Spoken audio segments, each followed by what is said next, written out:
Hi everyone, my name is Elizabeth Wood, and I'd like to teach you a little bit about how I use my three minds, the brain, the heart, and the gut, to do creative work. Now, of course, what is creative work? Well, it could be anything. It could be cooking, it could be creatively lovemaking, it could be creatively helping your children with schooling, it could be creating your day through intention. Creativity and the art of life is basically every moment that you are a creator being, you're creating. But how can you do it in a deeper way and not burn your mind out? You see, we really tended to use our brain mind to create more than the other parts of our body because we were taught that we only have one brain. But that's not true. We have three. Literally, the heart and the gut have neurons as well. So if your brain is defined by having neurons, well, you have neurons in lots of spots in your body, and your heart and your gut are also brains, but they have three very different functions. So we need to understand how those three brains function before we can start to use them to do creation, being creative, being a being that creates in every moment by existing. Now, first, the brain mind is really quite good at logic and transactions and pros and cons. It's good at imagination, which is what the third eye is. I find that imagination is really misunderstood. People think that it's not real, but it is.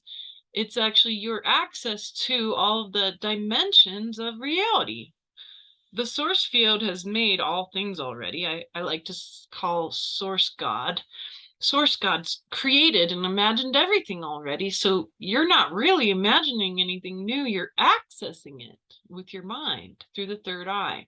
The third eye works in two different ways, through recall of information from the inside and through being able to perceive other possibilities beyond you in the source field. So when we use the brain mind, we need to recognize that that's what it's excellent at. That's what it's especially good at, is being able to access information from recalling from the heart, not what you think where your memory is. It's not in your brain, it's in your heart. And of course, opening yourself up through the crown to what is possible in the universe through the third eye and the crown. That's what we would call imagination, imaging. Being able to perceive things through the third eye is also not always through imaging. Sometimes people hear things, sometimes they smell stuff, touch things, all sorts of different ways to perceive what's available in the source field with your brain mind. Now, when we recall, we aren't just recalling from the brain. That's not really where the best memories are stored. Your heart mind is the storage of all your body memory because the heart doesn't regenerate like the other parts of your body does. It maintains perfect body memory. It doesn't dramatize it. It doesn't erase it. It doesn't shift it. It doesn't move it around like the brain does. And the brain can even make up memories. And so we can't really depend on the brain for memories so much, but we can from the heart. And so the heart, when you recall, when you do true recall, you're recalling from the heart, and you can actually sometimes, as you get used to this, you'll feel it. And then you'll perceive it through the imaging of your mind. Now, then the heart field's also good at what we know as divine feeling. If this is divine seeing and divine perceiving, then this is divine feeling. And feeling is just as important to create as being able to think about and imagine anything. You need to also feel into it. And it's a very subtle practice to feel. Now, many of you are empaths, so feeling into things is really easy for you. And some, it's not so easy because of trauma and other issues. But when you feel into, you want to allow the heart to have its own expression. It has its own electromagnetic field. And when you're creating in the moment, a lot of that is through a feedback with the nature of reality and the dimensions. So, for example, if you're helping your child with their schooling and they feel frustrated with math, you can feel it first and then your brain tends to react. But if you feel their frustration and you allow it, then you might be able to very subtly and gently, before reacting to their frustration with the math, allow the heart to express also the solution. There might be a more fun, creative way of doing the math, maybe through pictures and art or through textile work or different ways to approach a creative way to do math. And so the heart will often do a lot of that and saying, well, we know the heart remembers through true memory that this kid loves to play with Play-Doh. Why can't we do math with Play-Doh? Well, yeah, you can. Of course you can. And so then you get creative and then the mind kicks in and says, well, there's pros and cons of doing that. And how might we logically do math with Play-Doh, etc., right? And then there's the gut. Now, the gut is the seat of divine knowing. So we have divine perception and seeing, we have divine feeling and memory, and then we have the gut, which is the seat of divine knowing, which is why we have adages like, I have a bad gut feeling about this, or my gut says this is right. And what we want to do is use this in tandem. So we're going to perceive from the outside of us most of the time that there needs to be some sort of creative method here, maybe to solve a problem or just to be creative for creative sake. Like I have a certain set of tools to make this piece of art. I have a certain amount of ingredients for dinner tonight. And so the mind, it wants to try to do the job of all these other brains too, because that's what we were taught to do. So this is a lifestyle change in your creative processes, to not let the mind be the one who's doing all the work, because then you get tired and burned out. This is why people get brain fog, why they get artist's block or writer's block, or why they just get fed up or feel stuck because finally they're just in total burnout resistance. So you can go in and deep into your heart and say, well, okay, I feel these ingredients. How do they feel? Well, this particular cheese feels really good for tonight, and it matches very nicely in feeling with this herb, and not just letting the brain logically say, we're going to make stuffed raviolis with whatever, and not letting that necessarily be the case, right? You're going to check in with the brain later to make sure it's logical. It might not be logical to do it a certain way, but maybe you only have a certain amount of time, or you have a deadline for that piece of art, or you have to make sure that you have that period of time that you're making that song really count, right? Maybe you really only have an hour to write that song. Maybe you only have a certain time to get that homework done with your kiddo. Again, the creative process can sometimes be limited through time. Sometimes it's limited in certain ways, and we want to be able to work with that efficiently and effectively without being stressed out and feeling blocked. So then you're going to go deep into the gut. You've had this sort of heart feeling about everything. This set of ingredients feels good. This set of colors feels good. The image and what you want to capture, the concept and the painting feels good. It feels good, right? So you don't want to feel forced. If it feels forced, you need to step back and start fresh. And then you're going to go into the gut and you're going to check in. Does this feel right in my knowing? Do I know that this is right now? Now, this doesn't take very long as a practice, though I'm describing it in a long form. So we'll feel into the ingredients and then we'll know that it feels right. And the gut just feels right. The gut doesn't tend to be wishy-washy. It's all about survival. The gut's deep in survival. So it wants to help you survive and thrive. And if this is going to work, you'll know it. And your gut says yes. And your heart says yes. And then you use your brain to do the logic and maybe some more flourishes of creative thinking.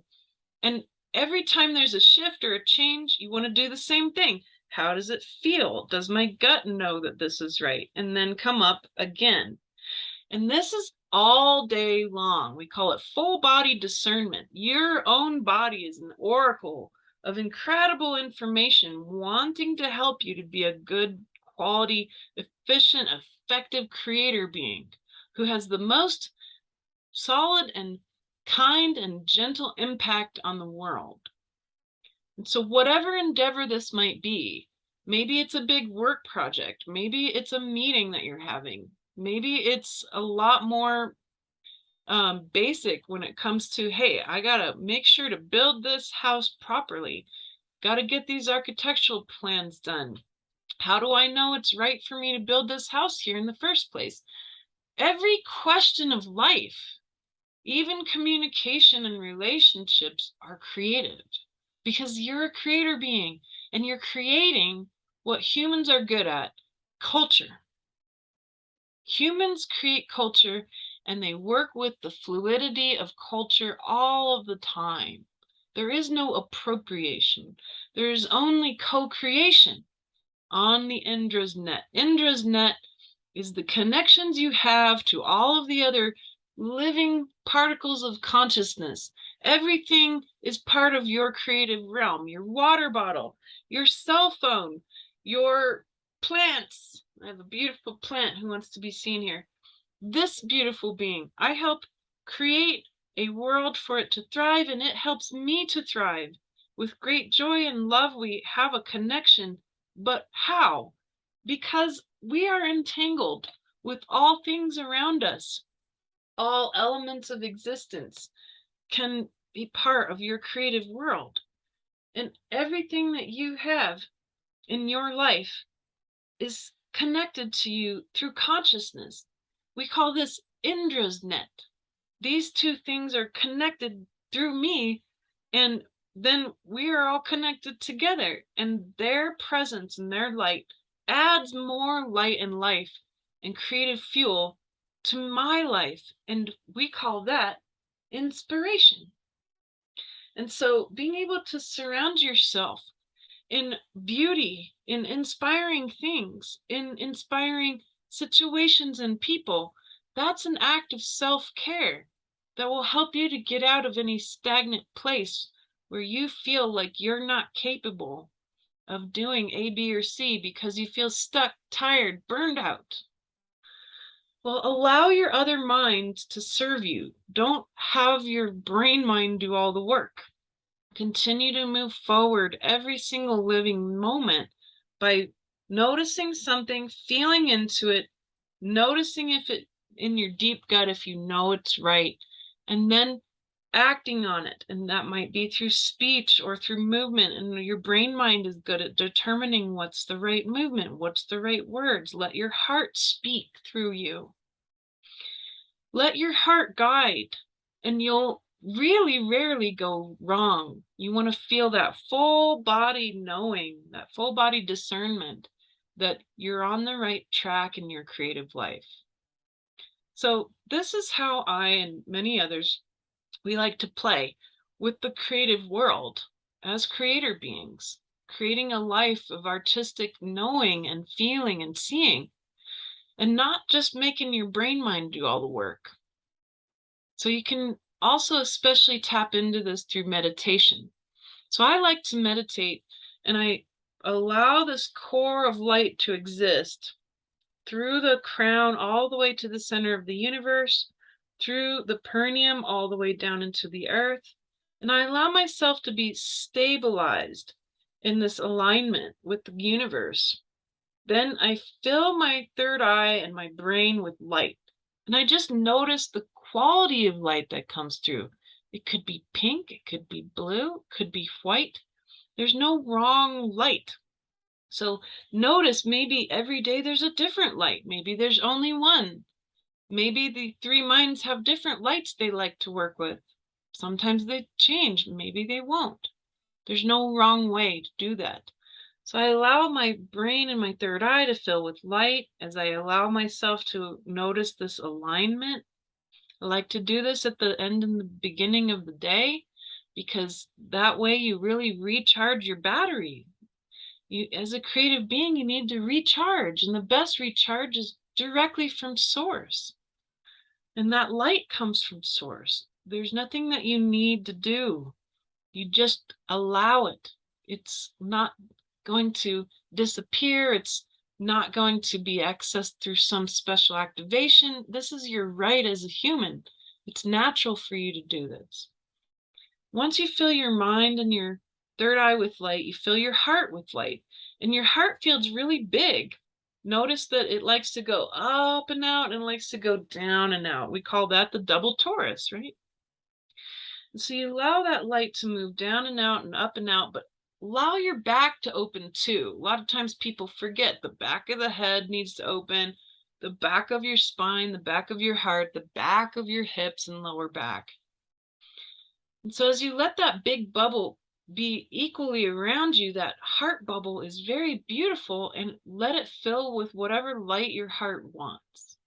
And notice it and take your time.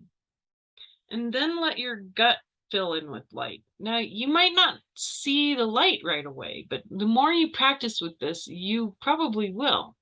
And you'll notice that different colors feel differently for you. And that's really important to notice, because that's going to help you to decide if you're going to wear purple one day or white or something else. That can actually help you to be a more creative being in more alignment, because you're allowing yourself to feel good in the way that you want to, and not just letting it be determined by certain factors if you can help it, right? That's why I like to have different colored accessories or things like that, because you might have a certain set of business suits to go to work with, but you're also going to want to be able to maybe wear something different, a color that helps you to feel a certain way. And your meditation can help you do that at the beginning of the day, even if you only do this for a few minutes. It's really beautiful recharge. Notice the difference for your creative life as you do this in the beginning of the day and at the end. It helps you process the end as well. So that's why we like to do it both times. And you don't have to do it for 20 minutes. Just try it for like 2. And then let your gut fill with light. Let all your organs be nourished by light. Maybe even rub your belly and your organs and just love on your body. Instead of wishing you could lose weight or wishing you could do better or wishing that could be done or whatever, really love on your body and fill it with lots of power and light and life. And then allow that light to be whatever it wants to be too. And now you have these 3 beaming, beautiful parts of your body full of light: your mind, your heart field, your gut. And then just stay in that alignment. Let it open through your back fully, and take lots of deep breaths. Those deep breaths help to relax your vagus nerve, and it makes it easier for your body to be filled with light. Then notice how much easier it is to be creative. Help your children and your family with this too when they feel frustrated in their creative endeavor. Maybe they're trying to learn math and they're frustrated in that they feel like they can't get it. Get them to just fill their mind with light and say, just see one color. What color do you want to see? Okay, hang out in that color. How does it feel? Let your body be in that color, right? That's the heart field. How does it feel in your tummy? Does your body feel good? All right, take a deep breath. And then let's be creative. What comes up from your heart? How do you want to do math? Do you want to do math with Play-Doh, or do you want to do math with a calculator right now? Or what do you need to do right now? What's going to work best for you? And so the person that you're supporting will know it. It will come from the heart, instead of them trying to think it out with their brain, who gets burned out trying to do everybody's job. So here we have this meditative skill that can be used anytime, and then we have a consistent, fairly straightforward process that takes some time to implement in your life. But as you implement it more and more, you get used to it, becomes second nature. It's a lifestyle of light. And then you become a full body creator. You're more in your body, you're more embodied with being able to see and perceive, feel and remember. And then, of course, survive and thrive and know that you're on the right track with your 3 minds. I hope this helps you to create your life's art every day, every moment, and be more in your beautiful body as you create. Bless you. Namaste.